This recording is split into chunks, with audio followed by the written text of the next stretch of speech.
Chaque jour, Charles et Carole vous présentent la leçon de l'école du sabbat.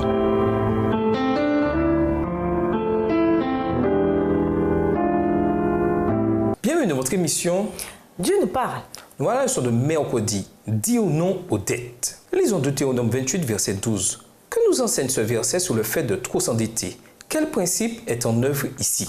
Deutéronome 28, verset 12. L'Éternel t'ouvrira son bon trésor, le ciel, pour envoyer à ton pays la pluie en son temps et pour bénir tout le travail de tes mains. Tu prêteras à beaucoup de nations et tu n'emprunteras point. Éviter les dettes autant que possible est une simple question de bon sens. La Bible nous décourage également de nous associer aux dettes de tiers. Proverbe 17, verset 18, Proverbe 22, verset 26. Les dettes prennent un pari sur l'avenir et nous sommes contraints de nous soumettre à leurs exigences à cause de notre position de faiblesse. C'est un doux élixir que les chrétiens ont du mal à refuser et à gérer. Ce n'est peut-être pas immoral d'être endetté, mais cela ne fortifie pas notre vie spirituelle. Il faut veiller à pratiquer une stricte économie, sinon une lourde dette sera bientôt contractée. Tenez-vous en dedans des limites.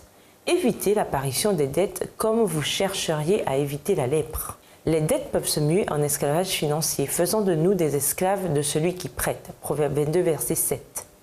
La dette est tellement liée au tissu de la société économique que nous la considérons comme normale. Après tout, des pays entiers vivent grâce à la dette. Pourquoi des individus ne feraient-ils pas la même chose? Pourtant, ce n'est pas la bonne attitude. Prenez avec Dieu, par sa grâce, l'engagement solennel de rembourser vos dettes et de ne plus rien devoir à personne, même si vous devez vous contenter de porridge et de pain. En préparant votre nourriture, il est si facile de gaspiller 25 centimes pour des choses superflues. Prenez soin des centimes et les euros prendront soin d'eux-mêmes. Une miette ici, une miette là, dépensée pour ceci ou pour cela, finissent rapidement par faire des centaines d'euros. En tout cas, aussi longtemps que vous êtes chargé de dettes, efforcez-vous de vivre dans le renoncement.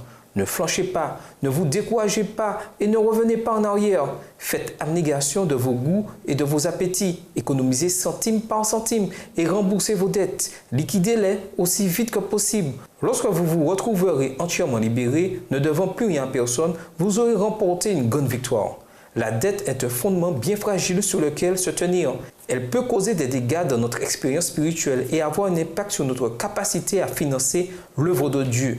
Elle nous vole notre capacité à donner aux autres avec confiance et vole les occasions d'être bénis par Dieu. Quel choix pouvez-vous faire maintenant pour vous aider à éviter toute dette non nécessaire?